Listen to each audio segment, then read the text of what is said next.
curso se realiza por parte de los Servicios de Salud Pública de la Ciudad de México, coordinado por la Clínica de Especialidades número 5, en colaboración con el Hospital General de México, doctor Eduardo Liceaga.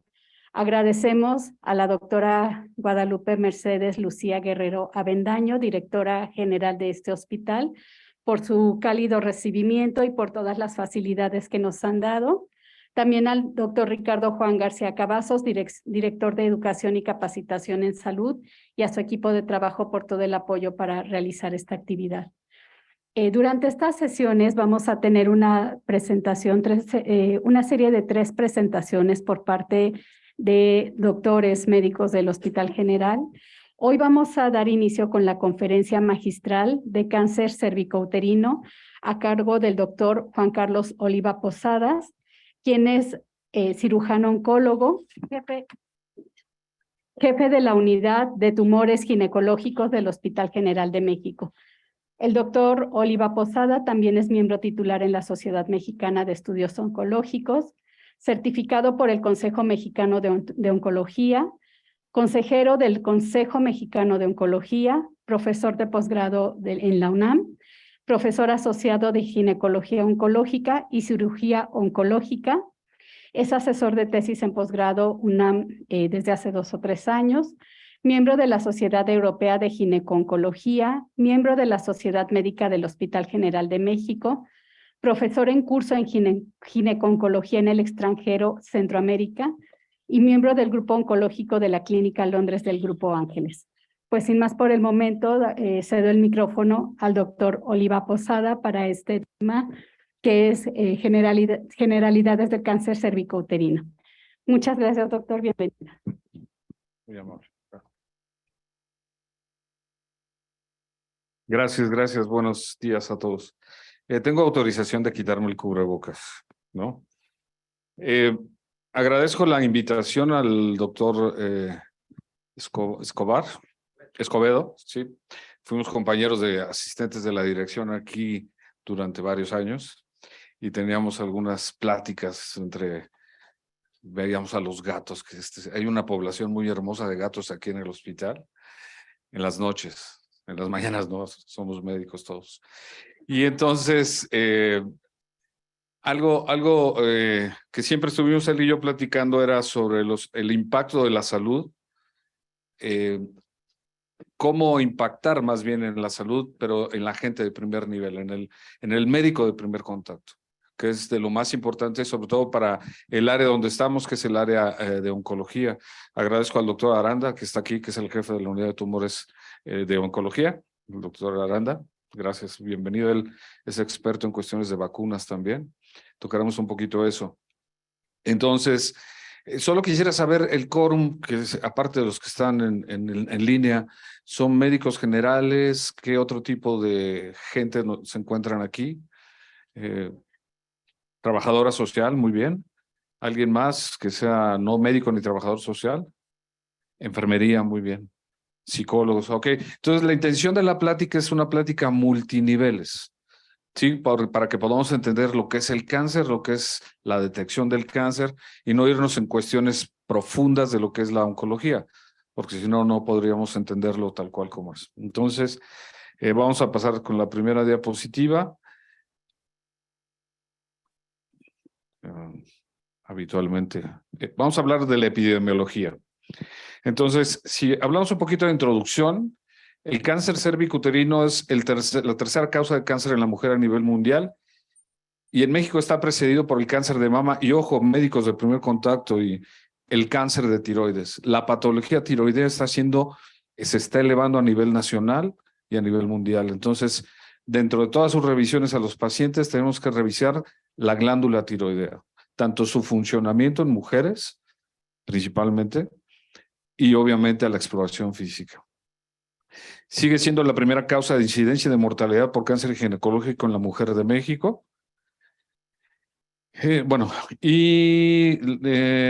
disminuido la mortalidad de manera importante con respecto a otros cánceres por la implementación de la prevención primaria, avances y mayor acceso en el diagnóstico imagenológico.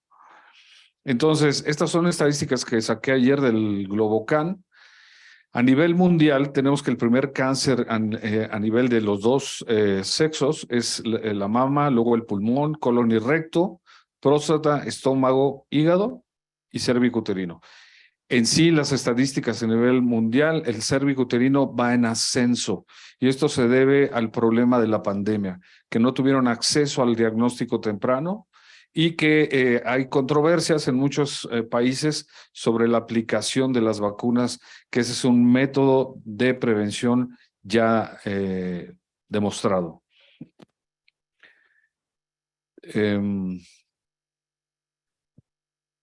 Después, el número estimado por muertes para el 2020 a nivel mundial en las mujeres fue mama, pulmón, cáncer de colon y recto y ya entra aquí el cervix.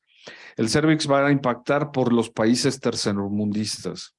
En Australia, ayer estaba revisando, está casi ya erradicado el cáncer cervicuterino por los métodos de prevención primaria, secundaria y terciaria para el virus del papiloma. Sabemos que el cáncer cervicuterino, el 90% o 86% lo produce el virus del papiloma humano. Entonces, si seguimos en cuestiones de estadística,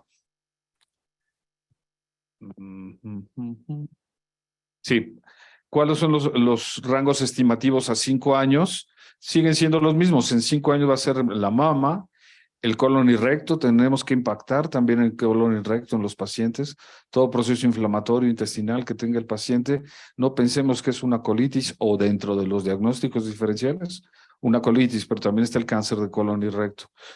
Tiroides nuevamente, no olvidar la tiroides que está en aumento. Y cervicuterino, y entra también que es un cáncer frecuente a nivel nacional, sobre todo en las pacientes que son de un peso de un índice de masa corporal elevado, el cáncer de endometrio, que aquí le llaman cuerpo uterino. Después pulmón y después comienza otra vez el ovario. En sí, aquí en la unidad, comentando con el doctor Aranda hace ratito, el cáncer de ovario es ya nuestro segundo cáncer. Antes era endometrio, ahora ya es el segundo, es cervicuterino, ovario y luego es endometrio. Que de eso tendremos otra plática. No se duerman, todo está bonito, todo va bien. Entonces, si vemos un mapa a nivel mundial, vemos que la mortalidad por cáncer, México, que es el que nos atañe en este momento, se encuentra igual que Rusia. El nivel preventivo y de mortalidad es muy similar a Europa del Este y aparte de África, no África subsahariana la tienen muy elevada la muerte por cáncer en la mujer. Y si nos vamos a América Latina, me puse a checar el día de ayer y tenemos que Brasil va a la par con México, ¿sí? 29 y un 15.9%. ¿Esto qué quiere decir? Que realmente nuestro punto comparativo no debe ser ni Europa ni Estados Unidos, sino debe ser un país que tenga las mismas economías. Esperemos que gane Lula, ¿no? Ahora en las elecciones. La economía, la cultura, el nivel sociocultural y socioeconómico es a la par con Brasil. Entonces, México está dentro de los países, pues obviamente por la población, más elevados para el cáncer cervicuterino. A nivel casos estimados, nuevos casos de cáncer, pues sigue siendo el primer lugar la mama en América Latina, luego le sigue el colon y el recto, el pulmón, el cervicuterino, tiroides, cuerpo uterino y estómago. Entonces, el cáncer cervicuterino, que es lo que vamos a platicar, está dentro de los 5 primeros tumores que debemos de saber diagnosticar en una mujer. Mama, cervix, endometrio, tiroides, colon y recto. Bien, entonces, no sé si hay un problema aquí para pasar las diapositivas.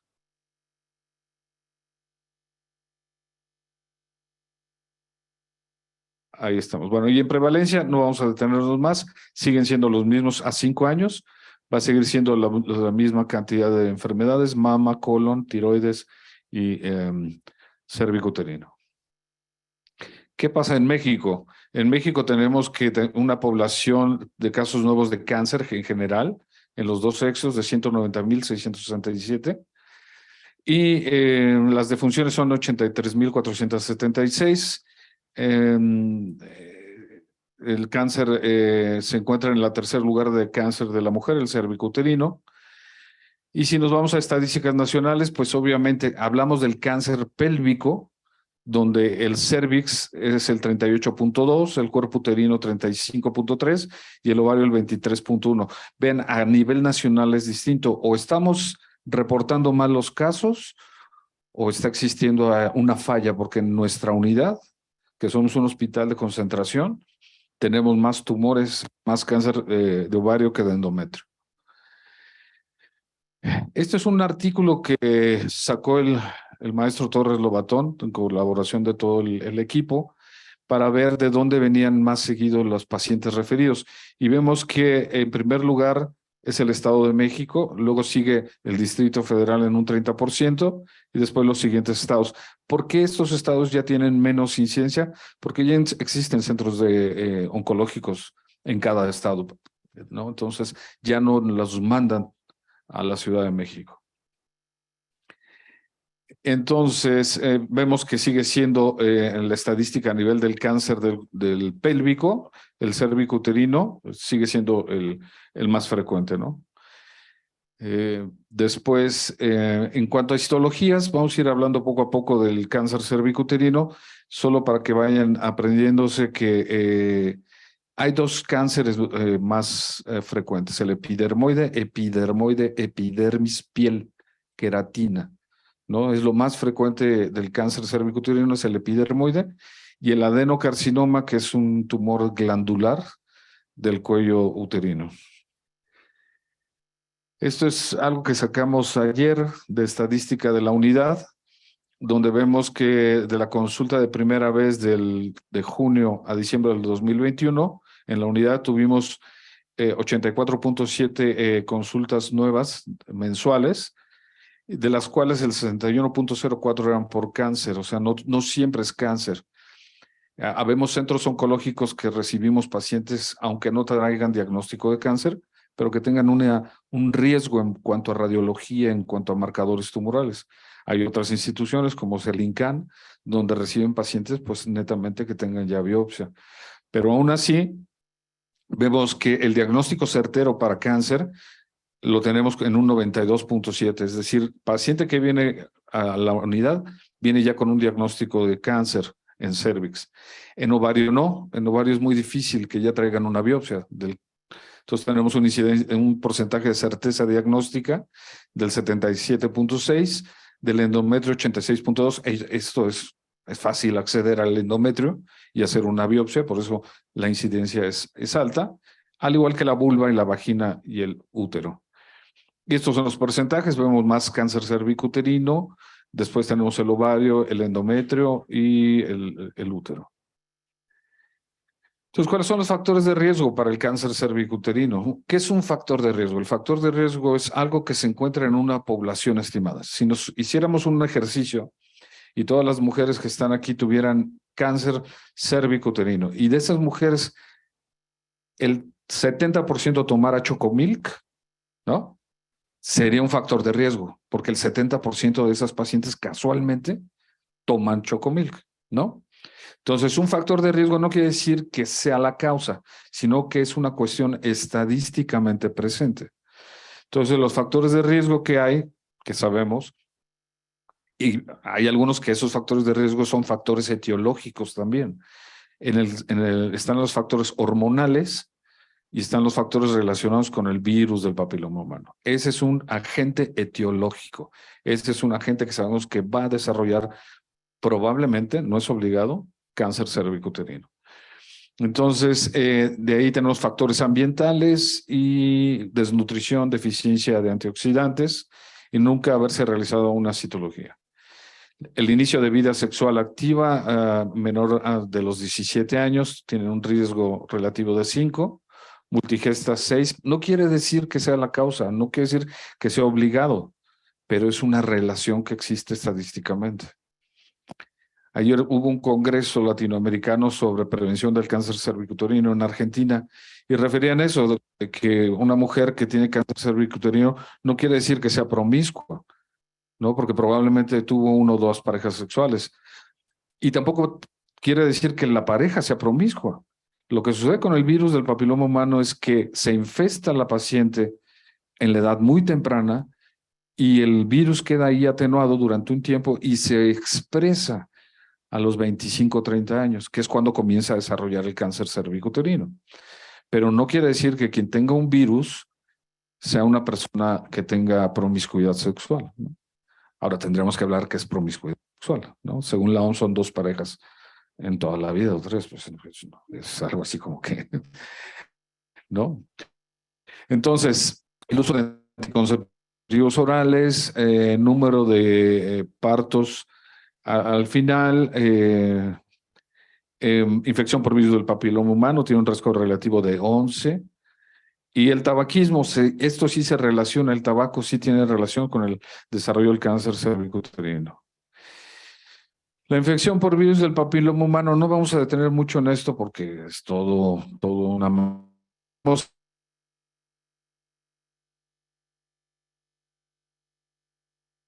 que el 99%, es decir, de 100 mujeres que tienen cáncer, 96 van a tener el virus. Pero ¿qué pasa con el otro 3%? ¿No? Eso es algo a analizar. Cáncer anal, el 95%, cáncer vaginal, cáncer en garganta por las actividades sexuales, cáncer en vulva y cáncer en el pene. Entonces, aquí vendría la pregunta, ¿vale la pena vacunarnos? Pues claro que sí. ¿Vale la pena vacunar a los niños? Pues claro que sí. ¿Por qué? Porque es lo que se está viendo el impacto para que el cervicuterino, la tendencia mundial es que se desaparezca el cáncer cervicuterino. Y eso solo se va a conseguir por medio de vacunación, por medio de tamizaje con pruebas para detección de virus y colposcopías y papanicolaos y tratamientos. Pero vamos a impactar vacunando a las personas y haciendo tamizajes en etapas oportunas. Vean, del 78 al 80% de los adultos sexualmente activos adquirirán una infección del tracto genital por virus del papiloma antes de los 50 años. Es decir, todos aquí vamos a tener virus. 80% vamos a tener. ¿Esto qué quiere decir? Que el virus es saprófito. El virus es propio del organismo, de la región ginecológica y de la región pélvica del hombre también. La cuestión es detectar cuando el virus se relaciona con una lesión. ¿Sí? Entonces, ¿cómo podemos inhibir que adquiramos el virus? Pues sí, como la prueba ahorita del COVID, o sea, la pandemia. La semana pasada yo tenía COVID y no me pasó más nada que cefalea y fue por las vacunas. Entonces, la vacuna va a prevenir para que cuando tengamos una infestación viral por virus del papiloma humano sea menor, ¿sí? Hasta aunque hayan tenido ya relaciones. Según las normas de la OMS, dice que hasta 25 años todavía se pueden estar vacunando, porque si se vacunan, aunque ya hayan tenido relaciones, la carga viral va a ser muy baja cuando tengan la infección, ¿correcto? Entonces, sabemos que existen virus de alto grado, que es 16, 18, 31, etcétera, etcétera, y de bajo grado van a ser el 6, el 11.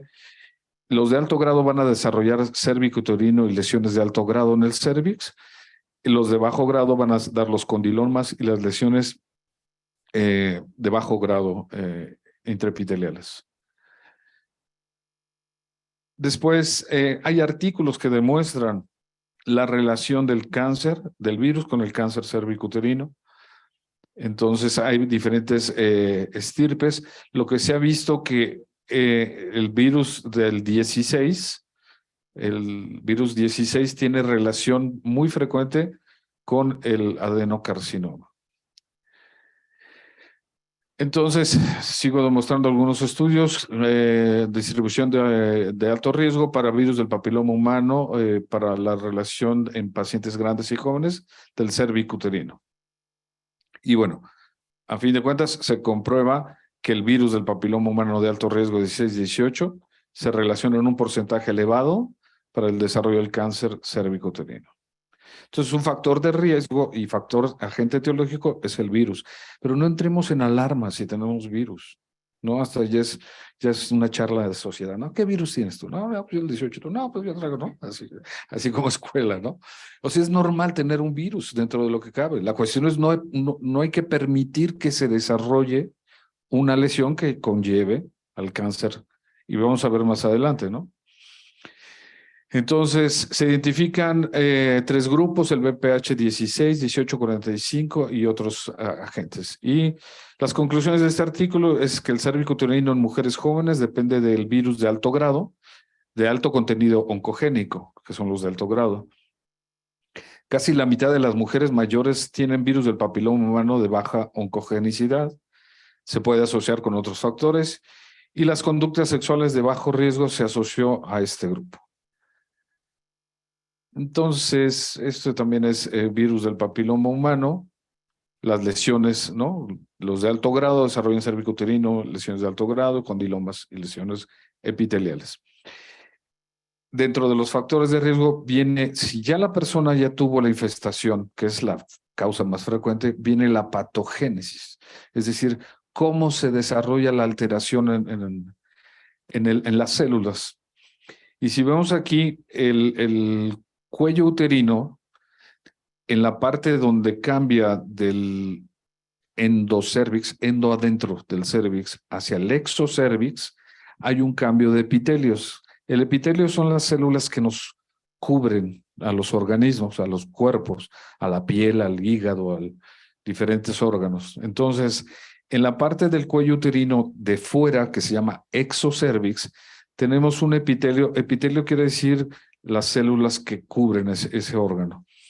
Y si es un epitelio que tiene varias capas, se llama estratificado, porque hay estratos. Entonces, cuando el virus entra por abrasiones, en la relación sexual hay golpes. ¿No? No, hay golpes de que están lastimando el cuello uterino en la relación sexual y esas pequeñas abrasiones producen que el virus pueda entrar hacia las capas basales y ahí comienza a desarrollarse las alteraciones.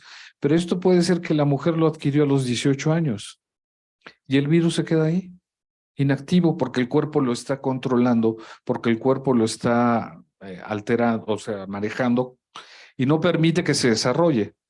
Entonces, ¿qué sucede después?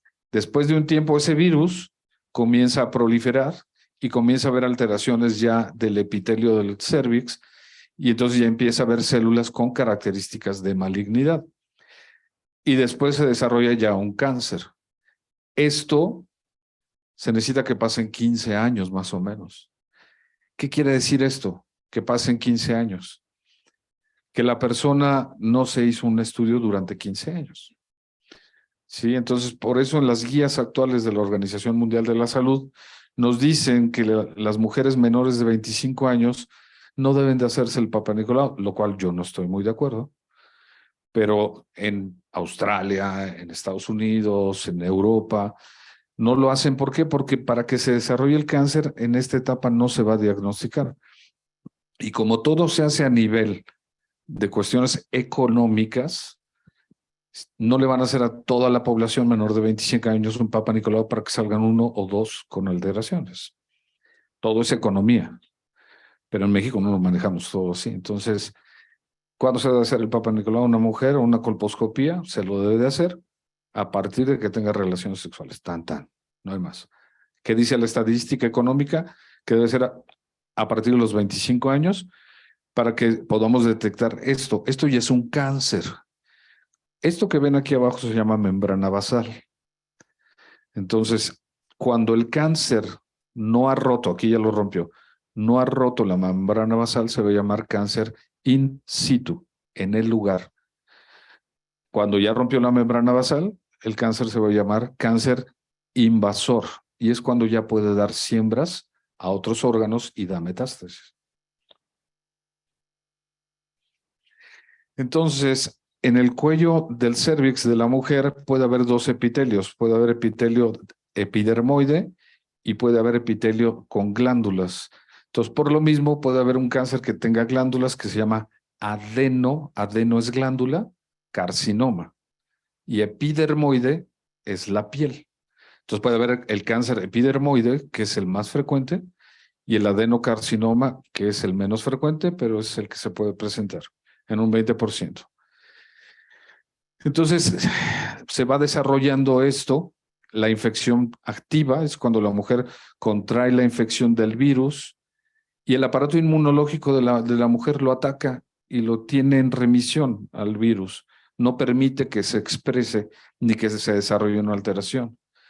Tiempo después, ya comienza a haber una alteración y se desarrolla ya después de varios años una lesión. En quienes no tiene ese periodo tan prolongado, sino más corto, en los inmunosuprimidos, que el aparato inmunológico está abatido. Compañero, Israel, ¿pudiéramos prender un poquito la luz para que no se me duerma? Porque sí me están coqueteando, digo, ¿no? Entonces, gracias. Entonces, la historia natural es un cuello uterino normal. El 60%, gracias, el 60% va a regresar a los 2 o 3 años, va a haber una regresión de la lesión. Es decir, con o sin tratamiento, la mujer va a tener una regresión de la lesión. Y después de un tiempo, el 15% va a progresar a los 3 o 4 años y va a desarrollar una lesión premaligna, es decir, una lesión antes de que sea un cáncer.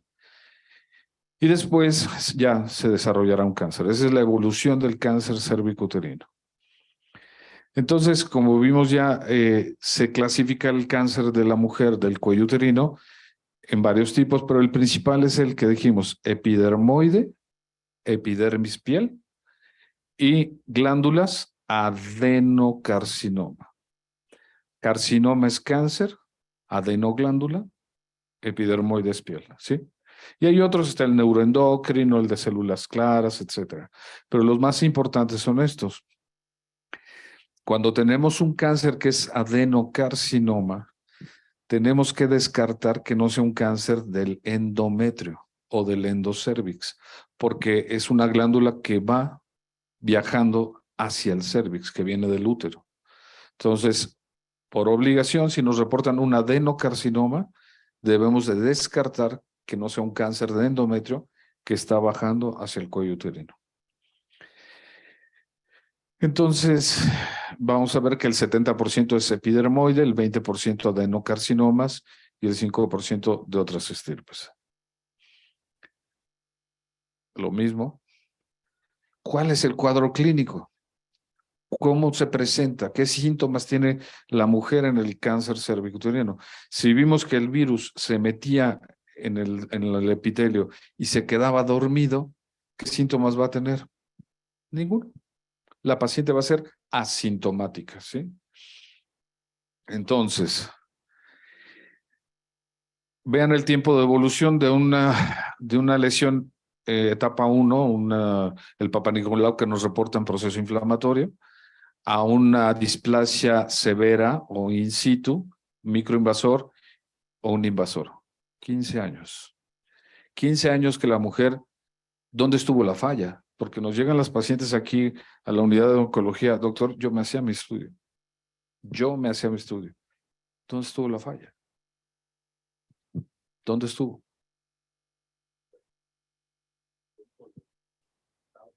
El tiempo del resultado, muy bien, el patólogo, ¿no? Que tal vez no supo diagnosticarlo, o quien lo tomó. ¿No? Los que son médicos aquí, es bien importante cuando hacemos la especuloscopía, que es meter el espejo vaginal, saber qué tipo de vagina es. No es lo mismo una vagina de nulípara a multípara.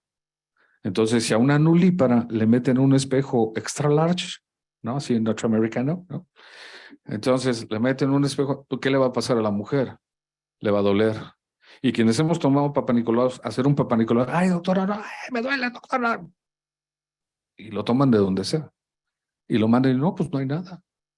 Entonces, muchas de las fallas que hay en el diagnóstico del papanicolao es el mal diagnóstico del canal vaginal que tengamos.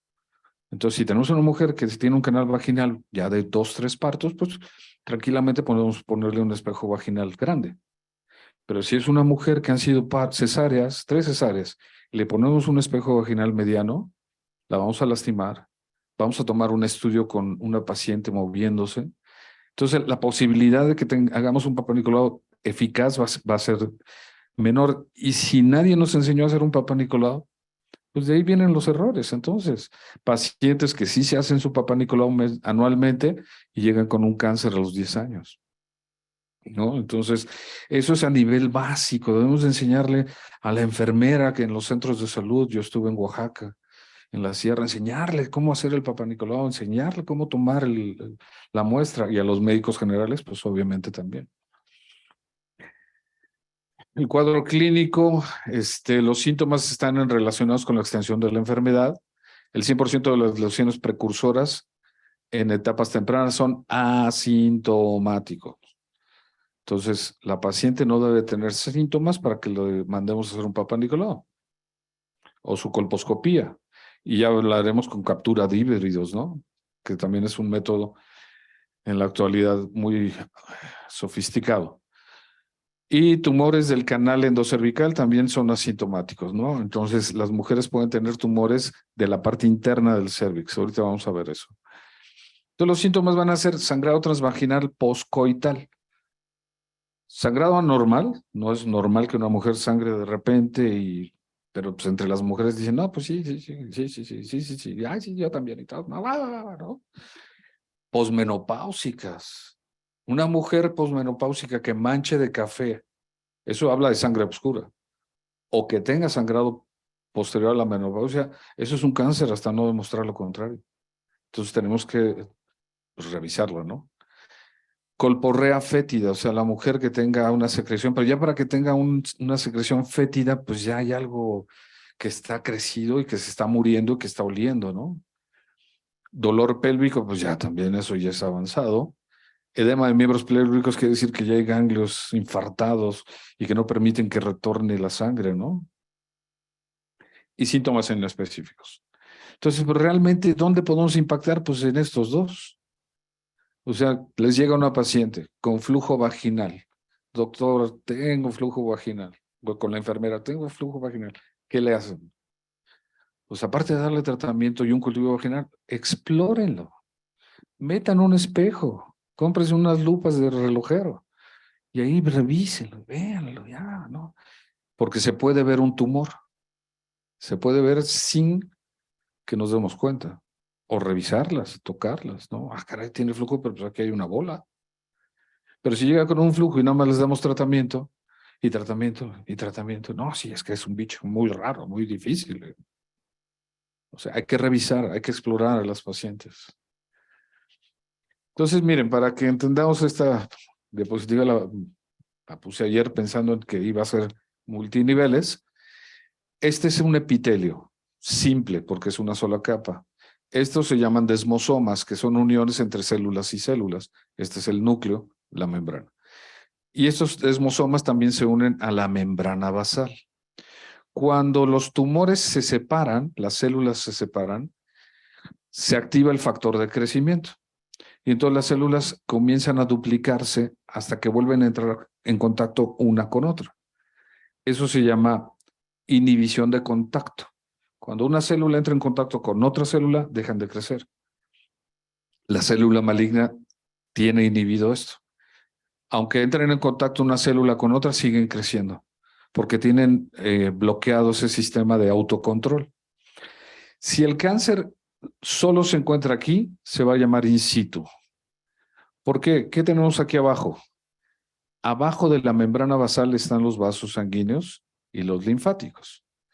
Entonces, si este es un cáncer, vean, estas son células normales. Estas ya son células alteradas. Esto ya son células malignas.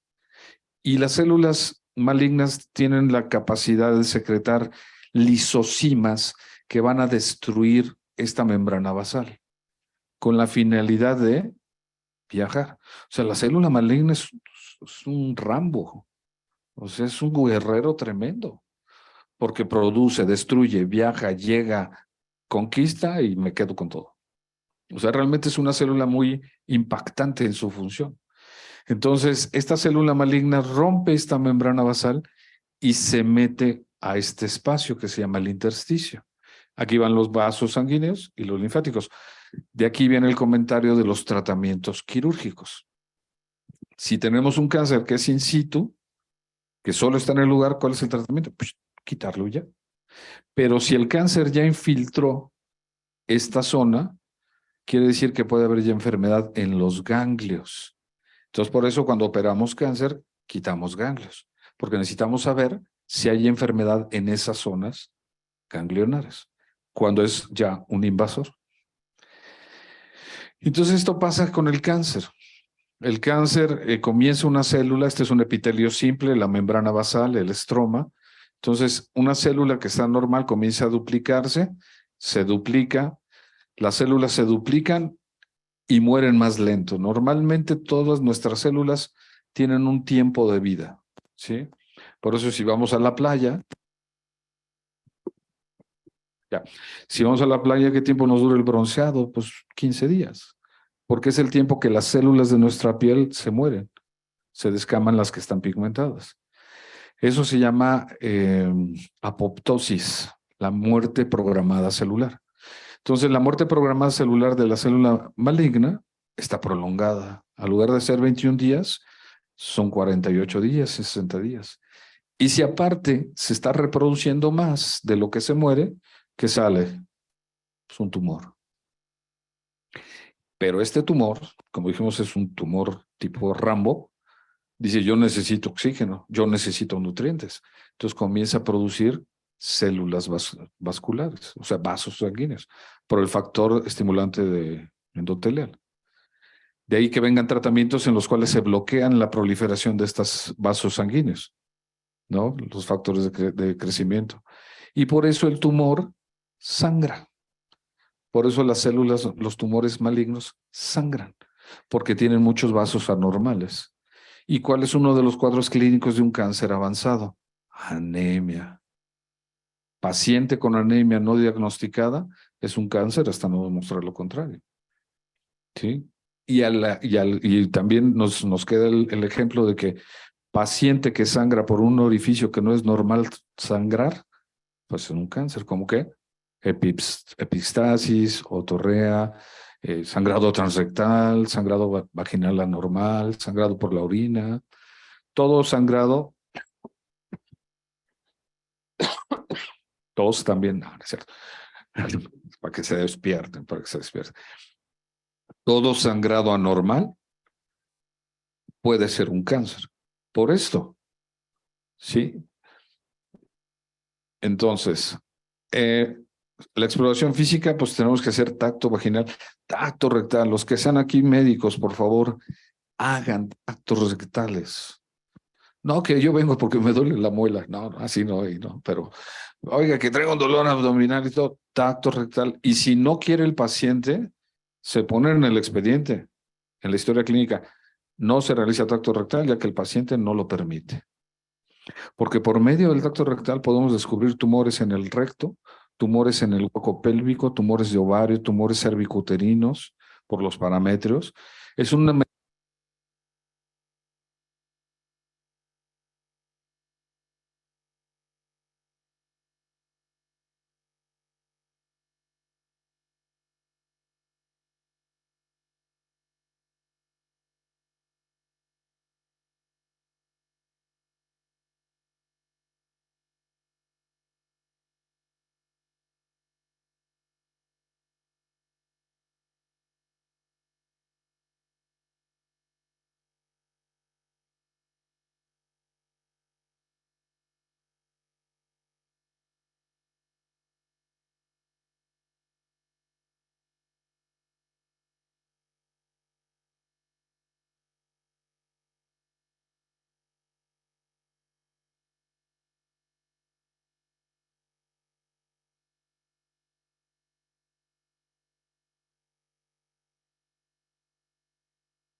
pero debemos de saber explorar rectalmente al paciente. Es una técnica básica. Si no sabemos explorar rectalmente un paciente, va a ser muy difícil que se acceda, ¿no? Entonces, al tacto rectal podemos tocar los fondos de saco cuando hay tumores de ovario, o el mismo cáncer cuando las partes laterales o hacia adelante de la vejiga. Entonces, el diagnóstico lo vamos a hacer por medio de varias formas. Primero, la citología, principal método de tamizaje, con una sensibilidad baja, no es muy alta, pero es un método de diagnóstico. O sea, me pongo a pensar en las unidades que están en la Sierra Chatina, donde estuve trabajando yo en Oaxaca, que estábamos a 12 horas de la capital. Pues ahí difícilmente nos van a llegar los estudios para captura de virus, ¿no? Entonces, si llegan, qué maravilla, ¿no?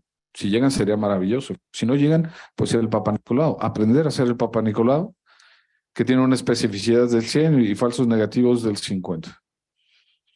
La colposcopía, eso es importantísimo. O sea, paciente que le vamos a hacer un estudio, tiene que ser Papa Nicolau con colposcopía, con un colposcopista. Alguien que estudió colposcopía. Son 6 meses de un curso, no es un sábado y otro más y ya, eres colposcopista. No, se necesita 6 meses mínimo de un estudio de colposcopía. Aquí tenemos una de las escuelas de colposcopía. La colposcopía nos va a decir todo esto, vasos atípicos, necrosis y ulceración. Después de eso se toman una biopsia. Es obligado, si hay una lesión, tomar una biopsia. ¿Vamos bien en tiempo? Sí, está padre, ¿no? La plática, ¿verdad? Sí, vamos bien, ok.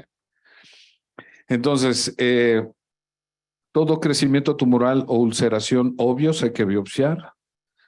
También debe someterse al legrado y cepillado endocervical. Esto es obligado. Si van a hacer quienes hagan Papa Nicolau, no es nada más raspar el cérvix.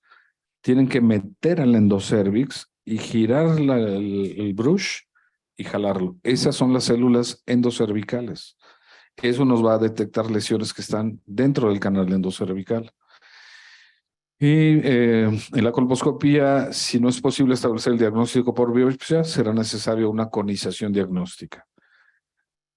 Ya cuando hay una lesión microinvasiva, lo que hablamos de invasor, pues ahí ya se hacen asas, traquelectomías, que es quitar el cuello uterino, o hacer histerectomías. No vamos a hablar más sobre las etapas clínicas porque no es el punto. Entonces, ya en base a la biopsia, si los márgenes de la biopsia son positivos, se va a clasificar en esto. Ahorita vamos a ver las clasificaciones, pero lo importante es esto. Este es el útero, este es el cuello uterino, esto es el fondo vaginal, y de aquí se tomó la lesión, la biopsia. Entonces, esto lo pueden tocar en el consultorio. Esto lo pueden ver en el consultorio, siempre y cuando hagan un tacto y metan un espejo a todas las pacientes. Ah, sí veo ahí algo, pues hasta le pueden tomar una biopsia. Una pinza de biopsias cervicales cuesta 3,000 pesos, pero le sirve toda la vida. Entonces, una lesión que vean en el cervix, toman la biopsia, la meten le bajamos un poco a la resonancia, por favor. Le tomamos la biopsia. Esta es la pinza, que es muy buena, muy buena. Quienes hagan Papa Nicolaus, cómprense una de estas. Ven una lesión, le toman la biopsia, la meten en formol y vámonos. Carcinoma. Ah, doctor, qué bueno es usted. No, pues fui a un curso del gobierno de México. Ahí aprendí yo, ¿no? Ok. Entonces, estudios de imágenes, ultrasonido, tomografía, resonancia magnética y PET. Esto ya déjenlo a nosotros, ¿no? A los de tercer nivel, que ya sabremos qué estudio pedirle en base a qué trae el paciente. Pero sí que sepan que se pueden pedir todos estos estudios, todo dependerá, no le hagan gastar al paciente de más, ¿no? Si ustedes ya hicieron el diagnóstico, váyase al Hospital General, al doctor Oliva, para servirles, ahí los manden y aquí los atendemos con todo gusto. Y ya valoraremos en base a sus factores, al cuadro clínico, qué le vamos a pedir al paciente, que no gaste de más el paciente. Entonces se identifican factores pronósticos, otro término interesante. ¿Qué es un factor pronóstico? ¿Alguien sabe? Un premio, un carro para quien sabe. Factor pronóstico quiere decir que cómo le va a ir a 5 años a esa persona en base a eso que vamos a decir, ¿no? Entonces, un factor pronóstico hay adversos y positivos, ¿no? Entonces, las metástasis ganglionares es un factor pronóstico adverso, ya que lo operamos, le quitamos los ganglios y si en los ganglios hay cáncer, pues si hay en los ganglios no sabemos realmente cómo está la enfermedad en forma microscópica en otras áreas, ¿no? Entonces vean, esta es una imagen anatómica donde esta sería la uretra, esta es la vagina, este es el recto. Estos son los vasos ilíacos externos, estos son los vasos ilíacos externos, esta es la aorta, esta es la cava, y lo de verde, las bolitas verdes son los ganglios. Entonces, cuando ya el cáncer es invasor, lo que vimos de que ya rompía la membrana, tenemos que hacer una histerectomía que se vaya con estos ganglios, para que nos diga que si hay enfermedad, no para quitar tumor, porque si nos dice que la enfermedad hay enfermedad en los ganglios, entonces tenemos que dar tratamiento adyuvante, ya sea quimioterapia o radioterapia, porque ya hay enfermedad en estos ganglios. El cáncer sigue la circulación, la circulación de líquidos del cuerpo, así lo sigue el cáncer, va hacia el corazón, va hacia el corazón. Si un cáncer de piel, viaja hacia el cuello. Un cáncer de mama, viaja hacia el centro. Entonces todos siguen las fuerzas centrífugas y centrípetas del cuerpo, porque no tienen pies, las células, viajan en base a la torrente sanguínea. Entonces lo mismo en el cérvix, ¿no? Van hacia arriba. Entonces hay estudios demostrados en los cuales pacientes con enfermedad que las habían operado solo el útero, se volvieron a operar y se vio que hasta un 42% de las pacientes ya tenían metástasis en los ganglios. ¿Esto qué quiso decir? ¿Quién tiene que tratar el cáncer? O los tumores, déjense del cáncer. Los omas. Oma es tumor. Mioma, ¿no? Un adenoma. Todo lo que es oma lo tiene que tratar el oncólogo. Nadie más. Porque tenemos la preparación para decir, este puede ser un cáncer o este no. Y entonces, ¿qué pasa cuando hay hospitales tan hermosos y bellos como el General de México? Operan pacientes, es un cáncer, vete al General, pero maltratados, mal manejados. Y eso ya impacta en el pronóstico de la vida del paciente. Porque se dejan células malignas, porque no se da el tratamiento adecuado, porque hay que volver a operar. Entonces, todo lo que sea tumor, benigno o maligno, tiene que manejarlo el oncólogo. ¿Por qué? Por esto. Hasta un 42% de los pacientes ya tenían enfermedad metastásica en estos estudios. Y pues les va mal. En sí sabemos que es un factor pronóstico el estar mal operado o maltratado. Entonces, bueno, se confirma esto de los ganglios linfáticos. Tenemos que evaluar la extensión de la enfermedad con radiografías de tórax, ecografías. Los pacientes pueden llegar con hidronefrosis, el cérvix tapa los ureteros. Los ureteros van al ladito del cuello uterino. En sí pasa que les hacen histerectomía y le dimos al uretero, ¿no? Digo, no nosotros, allá en el rancho grande, ¿no? Entonces, y cistoscopia o sigmoidoscopia porque puede el cáncer infiltrar la vejiga o el recto. Y entonces etapificamos. El cáncer es así. Para saber qué le vamos a dar de tratamiento al paciente, tenemos que etapificar. El cáncer tiene 4 etapas. 1, 2, 3 y 4. 1, 2, 3, 4, 5, ¿no? Así de sencillo. Entonces, 1 es la etapa temprana, 2, 3 y 4. 4 es la más avanzada. Y en base a eso vamos a saber qué tratamientos dar. Entonces, la Federación Internacional de Gineco-Oncología del 2018 cambió toda la etapificación, no vamos a detenernos en esto, pero se dividen así, cada vez lo hacen más difícil. O sea, creen que somos computadoras y que nos tenemos que aprender el 1A1-18-34. Pero para eso hay celulares ya, que ahí vienen todas las clasificaciones, pero se divide así en 1A, 1A1, 2, 1B, etapas 2, de ahí vienen las etapas 3, que esto ya no es quirúrgico desde aquí. Y desde el 1B2 ya no es quirúrgico, esto ya es para radioquimioterapia, y ahorita lo vamos a ver en imágenes. Radioquimio y etapa 4, ¿no? Cuando ya hay enfermedad a otros órganos. Y es esto es el útero, esta es la etapa 1A cuando está confinado al cuello uterino, ahí se le hizo un cono, este es el famoso cono que se le hace a la mujer, se le quita esta parte del cuello uterino, y de ahí se puede dividir en 1A, 1B, dependiendo de lo que reporten. Después viene el 1B, que son tumores más grandes ya, estos son quirúrgicos todavía. El 2 ya no son quirúrgicos cuando ya infiltran el tercio inferior de vagina, ¿sí? Mayores de 4 centímetros, y esto obviamente ya no, porque aquí va el uretero. El uretero es el tubo que trae la orina de los riñones a la vejiga. Entonces viene por aquí y tapa estos ureteros. Entonces, muchas pacientes vienen aquí a urología, a nefro, y nos llaman de nefrología, paciente que viene con insuficiencia renal, que trae 17 de creatinina, y en la tomografía, pum, salió una lesión. Entonces le hubieran hecho un tacto y ahí tocaban la bola, ¿no? Entonces, ¿qué tratamos primero en estos casos? ¿Qué lo va a llevar a la muerte a la paciente? La insuficiencia renal, claro. Las pacientes se mueren por la insuficiencia renal. Entonces tenemos primero que tratar la insuficiencia con nefrostomías percutáneas, que se mejore la vía renal y ya después las mandamos a radio y quimioterapia. Pero estas etapas ya son etapas más avanzadas, en las cuales, vean, el tumor ya está pegado al hueso y pues obviamente aquí viene el uretero, vean, aquí vienen los ureteros, pues están tapados, ¿no? Entonces llegan con hidronefrosis, con bolsas renales.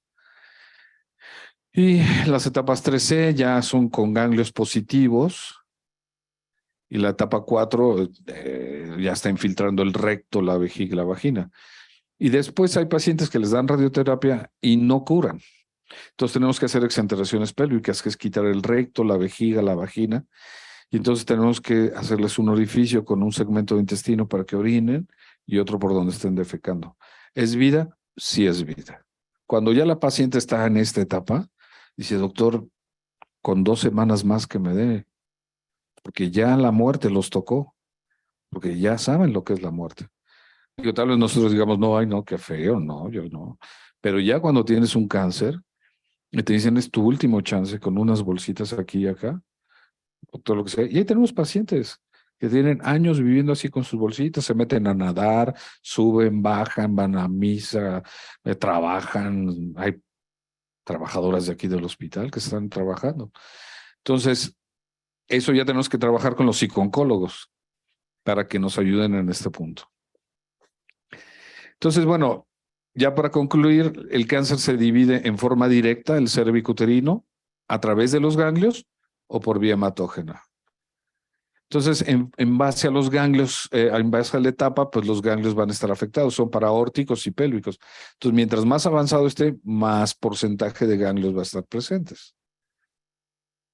Y los factores pronósticos van a ser el estadio, la afección ganglionar, el tamaño del tumor, la profundidad, la invasión linfovascular. Todo esto son factores que nos dicen a nosotros los oncólogos, esta paciente va primero a radioterapia. No, esta paciente va primero a quimioterapia. No, esta paciente hay que hacer, o a esta paciente no hay que hacerle nada. Hay que dar, ojo, un bien morir, porque tampoco vamos a masacrar a los pacientes. Y eso hay que hablarlo.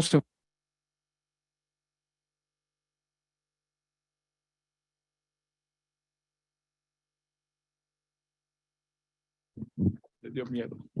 Gracias. Y eso hay que hablarlo con la paciente en forma amable. Decirle que, pues, hicimos todo lo que teníamos que hacer, ¿no? Y que la paciente decida también, porque no somos los dueños de las pacientes, ni de su cuerpo. Ellas nos tienen que decir, doctor, pues, ¿cuáles son las opciones? Son estas, doctor, hasta aquí me quedo. Perfecto. Entonces ya las mandamos ¿a dónde? A paliativos, que quiten el dolor, que les ayuden para la insuficiencia renal, tarará, tarará, tarará, tarará. Entonces todos estos son factores pronósticos. Y el tamizaje, entonces, ¿qué es lo importante aquí del tamizaje? El tamizaje es cómo prevenir el cáncer. La prevención primaria va a ser en niñas de 9 a 13 años con vacunación para el virus del papiloma humano. Repito, ayer salió la conferencia latinoamericana en la cual ellos recomiendan hasta los 25 años todavía vacunar. En sí, yo creo, ante ese análisis, pues pudiera ser todavía más edades más avanzadas, porque va a disminuir la carga viral cuando pueda tener una reinfección. La prevención secundaria, ¿cuál va a ser? Mujeres de más de 30 años de edad, detección y tratamiento según sea necesario, ya sea la biopsia, el cono, la cirugía. Y prevención terciaria va a ser todas las mujeres según sea necesario, tratamiento cuando ya sea un cáncer invasor, ¿sí? Entonces, la medicina se divide en prevención primaria, secundaria y terciaria. La Organización Mundial de la Salud del 2015 indica que debe existir una política sanitaria explícita. Debe haber un equipo de salud capacitado y responsable en la implementación de programas, asignación de recursos regulares para estos programas, garantía del tratamiento adecuado para los casos positivos y lograr una cobertura alta, usualmente entre el 70 y 80% de la población objetivo, y reducción de los números de visitas al consultorio por medio de estos sistemas, ¿no? Se disponen de 3 tipos diferentes de pruebas de tamizaje, donde está la citología, la inspección, que es inspección visual, prueba de detección del virus del papiloma humano. Toda mujer de 30 a 49 años de edad, al menos una vez en la vida, hablamos de la citología, y hacer la detección del virus aproximadamente cada 3 a 5 años, si es negativo, obviamente. Bueno, estas son las marcas de pruebas para el virus del papiloma humano. La colposcopía, que es otro método diagnóstico. Y como último, la autotoma, es un artículo en el cual existe evidencia científica nacional e internacional acerca de que las pruebas del virus del papiloma humano ofrecen diversas ventajas, entre ellas mayor sensibilidad y especificidad para la detección de lesiones precursoras, más facilidad para obtención de la muestra y mayor cobertura aún en áreas marginadas. ¿Cuál es mi opinión? Claro que debe haber este método, pero no debemos de quitar el Papa Nicolau cuando no se tenga este método. Entonces, ojo con los legisladores, ¿no? Y bueno, entonces no más mal manejo a la mujer, ¿no? No permitamos más mal manejo. El cáncer cervicuterino podemos erradicarlo si hacemos buenos escrutinios, como es el Papa Nicolau, inyectar, vacunar a los jóvenes y, dado caso necesario, dar tratamiento. Es todo. Muchas gracias.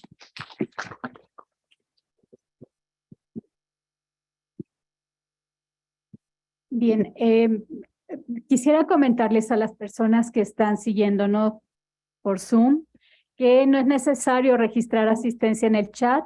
Con el ingreso a la plataforma se registra automáticamente su asistencia.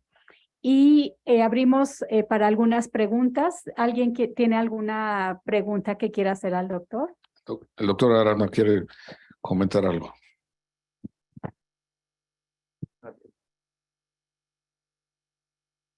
Gracias, buenos días y gracias por la oportunidad. Bueno, en estas últimas semanas estuvimos revisando la norma oficial mexicana y quería darles alguna primicia. Se dividió en prevención primaria y secundaria, y la primera es la vacunación. Entonces, uno, después de revisar la literatura, la recomendación de la Organización Mundial de la Salud, y todas las instituciones participaron, todas, la Secretaría de Salud, el ISSSTE, el Seguro Social, SEDENA, en fin, todas. Y la Ciudad de México, por supuesto, con el doctor Arturo Torres también. La vacunación quedó de los 12 años de edad a los 20, tal vez una sola dosis para ampliar la cobertura. El tamizaje o la prevención secundaria. Citología de los 25 a 30 años de edad, nada más. La prueba molecular quedó de los 30 a los 65 años de edad. Y la razón es muy sencilla. Lo que pasa es que la citología tiene una sensibilidad del 52%, una especificidad muy alta. Pero hoy con las pruebas moleculares podemos hacer la detección de quién realmente está en riesgo. Y ahora lo que se hace es, sobre todo, estratificar el riesgo. Simplemente con tener el tipo 16 y 18 ya está estratificando el riesgo, o el 45. Son de los virus que el virus 16, 18, 31, 33, 45, 52 y 58 está homologado a la vacuna nueva de nonavalente que viene el año que entra a México. Bueno, la van a autorizar. Tiene 7 años y medio en todo el mundo, pero bueno. Espero que la autoricen próximamente. Estos 7 virus son los responsables del 90% del cáncer uterino. Hoy hay proteínas de progresión. El tener el virus del papiloma humano, como bien dice el doctor Oliva, pues no pasa nada, tampoco no es de la papilofobia. Hoy ya sabemos quién sí va a progresar y quién no a través de la proteína E6Y7 del papiloma humano, que las mujeres que tienen virus de papiloma humano, nada más el 15% están expresadas y son las que realmente están en riesgo, porque echaron a andar toda la cascada de la carcinogénesis. Efectivamente, el doctor Eduardo Lascano, en esa publicación de más de 100,000 mujeres mexicanas y otro de 40,000 mujeres, y uno que hicimos aquí en el Hospital General recientemente, 505 pacientes, se tomaron la muestra. Ellas solitas, la autotoma no es peor a que lo tome el médico, es exactamente igual o un poquito mejor que la mujer lo tome. Y fue más sensible, y la razón es muy sencilla, porque empieza a tamizar desde la vulva, la vagina y el cuello, no hay que meterla al endocervix. Son algunos mitos de la prueba molecular, es a lo que me refiero, prueba molecular. Entonces, que la mujer se tome la muestra hoy es una gran ventaja. ¿Qué fue lo que obtuvimos? En la mayor parte de las instituciones, las pacientes con cáncer invasor, el 55%, un estudio que hicimos en el servicio del doctor Juan Carlos Oliva, 55% nunca se habían tamizado. El 35% alguna vez ya se habían tamizado, pero no regresaban por los resultados o eran citologías no satisfactorias, que muchas veces no es porque la tome mal el médico, no, sino porque a lo mejor la lámina está rota, no está bien identificada, en fin, una serie de variables que dice la Organización Mundial de la Salud. Entonces hoy tenemos herramientas mucho más potentes y así quedamos todas las instituciones, pruebas moleculares de los 30 a los 65 años de edad. Efectivamente, una de las grandes cosas que el doctor ha comentado, alrededor del 20% son adenocarcinomas y ha variado.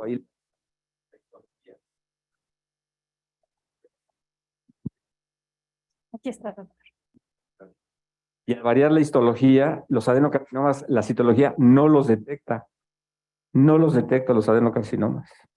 Es muy limitado su manejo para eso, pero las pruebas moleculares sí. Y entonces, la razón hicimos un estudio en Chiapas, en Chenaló, justamente lo que dice el doctor Oliva tiene toda la razón. Todas las mujeres que vivían o viven alejado del servicio médico, bueno, ellas solas se tomaron la muestra y fue maravilloso. Entonces ya quitamos el sesgo de que viven lejos, que no hay servicio de salud. Con la autotoma de la muestra es hoy una de las grandes ventajas. Entonces, autotoma de la muestra, pruebas moleculares, pruebas de progresión y la citología específicamente de los 25 o 30 años de edad. Y finalmente, todas las pacientes que han tratado con lesiones precursoras o cáncer, hoy por hoy, la mejor fortaleza es la prueba molecular con PCR. ¿Qué fue lo que quitamos de la norma oficial mexicana? 2 cosas. La captura del híbrido, que da altos falsos positivos, y quitamos la inspección de visión directa, el IVA, inspección visual con ácido acético, la quitamos porque los resultados en México no son concluyentes y son malos. Entonces, vamos a apostar de lo que sí está propuesto, lo que está publicado por nosotros mismos, y es una de las noticias buenas que le acabamos de dar. Y por su oportunidad, muchas gracias.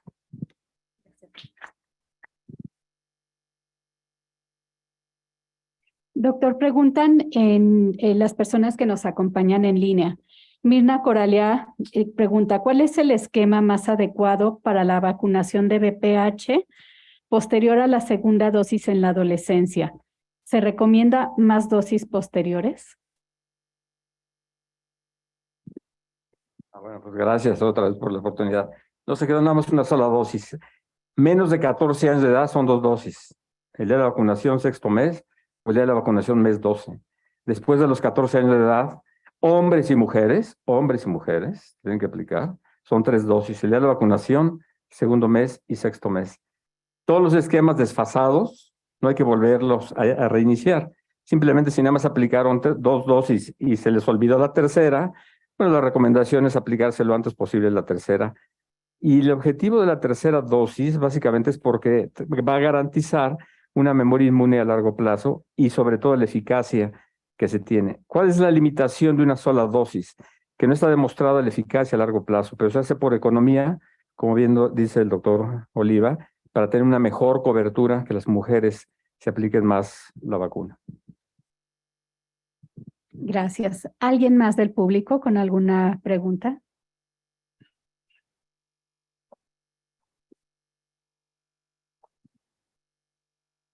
Buenas tardes. Entonces estaríamos hablando que la mejor política en salud pública sería vacunar a niños y niñas.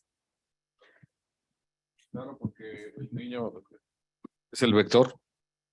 Entonces, si tú lo vacunas, aumentas su inmunidad. Y cuando haya la primera infección, pues no va a permitirse la proliferación viral. Gracias. Hay otra pregunta en línea. La vacunación se inicia a los 9 años porque no se ha iniciado actividad sexual, pero ¿la vacunación es útil en la vida adulta? Nuevamente cedemos el micrófono al experto. Bueno, gracias. Gracias. Sí, por supuesto. También hay mitos alrededor de eso. Hay 2 mitos, que nada más son para mujeres y nada más a los 12 años. Son mitos. Se aplica a cualquier edad.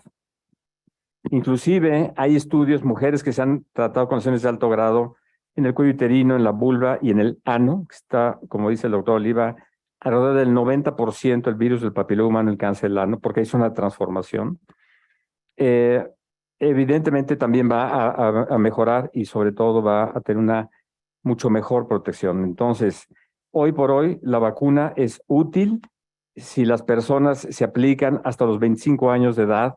Es útil. Hay estudios hasta los 45 años de edad a las mujeres.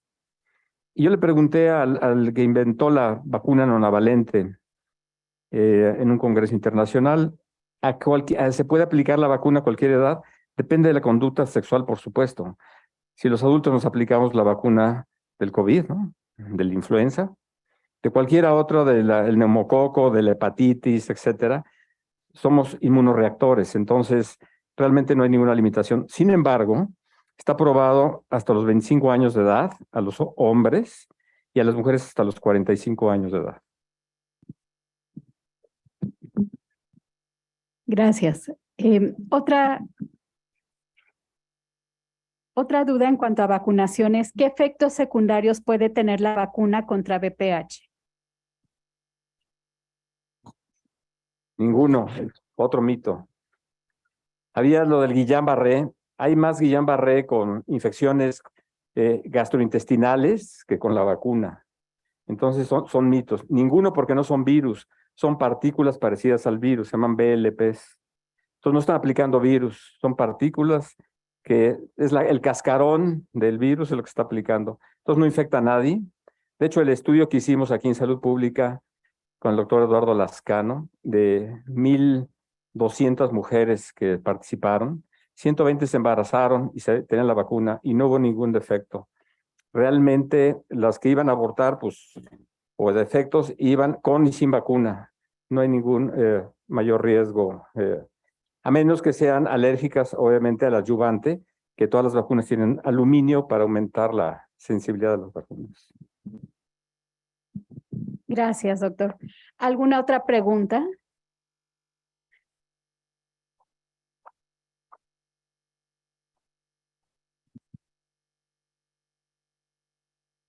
Hola, buenas tardes. Estaba escuchando de las nuevas modificaciones que van a implementarse en la norma y con respecto a la búsqueda de virus de papiloma humano por PCR, va a ser como se viene haciendo, o sea, posteriormente a la detección del virus y que haya 16, 18 o pool de alto riesgo, hacer citología en base líquida. ¿O solamente va a ser la detección de presencia de virus de pool de alto riesgo y 16 o 18? Si no hay versión, ¿no? A ver si quiere el doctor. Bueno, se llama co-testing. Bueno, sí, efectivamente, cuando se combinan las pruebas, por ejemplo, sale la prueba molecular positiva, sobre todo de 6 y 18, inmediatamente pasan a la colposcopía. Si es 6 y 18 negativos y pool positivos, se pueden hacer la citología. Y no necesariamente de base líquida, tiene que ser convencional. La La única diferencia que hay entre base líquida y la convencional aumenta la sensibilidad un 10% y el costo aumenta 3 veces más. Por eso se prefirió la citología que se tenga de alguna manera. Ahora, con las pruebas moleculares no se requiere hacer la citología, porque se hace ADN y si sale positivo se hace RNA mensajero con proteína 6C7. Y es muchísimo más sensible que una citología, que volverla a tomar. Entonces, la Organización Mundial de la Salud acaba de dar unas recomendaciones en junio de este año y junio del 21. La recomendación es hacer el RNA. Muchas veces ya están tamizando, no nada más con ADN, sino con RNA mensajero, porque ya las pacientes ya pasaron todo este proceso y es cuando se diagnostica la carcinogénesis. Sí, gracias. Bueno, mi pregunta también va con respecto a esta parte de primer nivel, porque nosotros lo que hacemos es tomar un PCR y lo que nos reportan es precisamente eso, ¿no? Si existe, o sea, si está positivo, y si está positivo, si es pool de alto riesgo, o 16 o 18, y nuestra conducta como primer nivel, entonces teniendo la prueba positiva es mandarlas directamente a la clínica de displasias para colposcopía, independientemente de que se haga citología en base líquida o no. La conducta que vamos a tomar, bueno, no sé a partir de cuándo, pero es tomas, o bueno, detectas en tamizaje a mujeres de 30 años a 65 años, 64, PCR, si sale positivo, lo mandas a clínica de displasias para que se le realice colposcopía. Esa era mi duda. Gracias. Bien, ¿alguna otra pregunta que quieran hacerle a los doctores? Bien, al parecer ya no hay ninguna otra duda. Agradecemos. Bien, arriba hay más dudas. Gracias. Buenas tardes. Mire, yo vengo de la clínica número 6. Tenemos clínica de displasias, bueno, descompuesto. Últimamente estábamos mandando a las pacientes con ustedes ya con una lesión de repetitiva de bajo grado y de alto grado. Nos llegó un oficio donde pues ustedes nos hacen el favor de atender a esas pacientes prontamente. Pero también nos llegó otro oficio donde ya no podemos mandarlas a las pacientes nosotros de primer nivel. La pregunta es si podemos seguir mandando a esas pacientes, porque de verdad sí, pues ustedes nos han estado atendiendo muy bien y prontamente las pacientes pues están muy satisfechas con esa situación de que sí se están atendiendo y pues ahora sí que les están dando el tratamiento que necesitan, porque ahorita nosotros pues no tenemos esa posibilidad porque está descompuesto nuestro equipo. Sí, sin duda alguna debe haber ahí una mala comunicación porque pues somos tercer nivel y si ustedes lo consideran necesario mandarlas, aquí lo que pasa es que hay 2 centros de colposcopía aquí en el hospital, una es en ginecología y otra es en oncología, pero estamos obligados a aceptar a todo paciente que viene con referencia. No está negado, no sé lo que quiera comentar el doctor. Bueno, sí nos llegó ese comunicado, pero es un malentendido. No, el Hospital General, efectivamente, como dice el doctor Oliva, trata de ser tercer nivel. No, que no vamos a ver pacientes de primer nivel, o sea, pacientes que vienen con diarreas o cosas coloquiales que lo ve el primer nivel, lo van a ver ustedes, ¿no? Nosotros vamos a seguir viendo todo lo tercer nivel, lo pueden mandar, y es más, el servicio de colposcopía del Hospital General de México no tiene citas, el día que llegan se reciben, así es que manden todas las que quieran, estamos de puertas abiertas. En la Torre de Oncología, y la entrada es por Márquez número 3, enfrente al Hospital Infantil de México. Exactamente igual, y están todos cordialmente invitados que manden a todos los pacientes.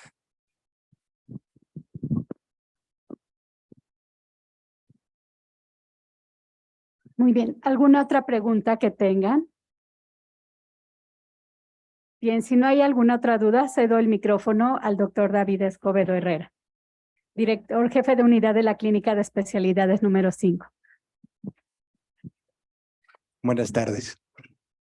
Pues primero que nada, agradecer la magistral conferencia de Juan Carlos Oliva, la presencia del doctor Aranda, muchas gracias doctor, y la pretensión descrita desde la primera reunión que tuvimos hace 8 días, pues era generar esto último donde estamos aterrizando, que es la integración de los 3 niveles de atención, que muchas veces existen algunas fallas de comunicación, algunos malentendidos, y que todo debe estar bajo la perspectiva de la atención primaria a la salud, que somos un sistema de salud que está integrado por 3 niveles y que la atención primaria tan solo es una estrategia de abordaje, y que los recursos tecnológicos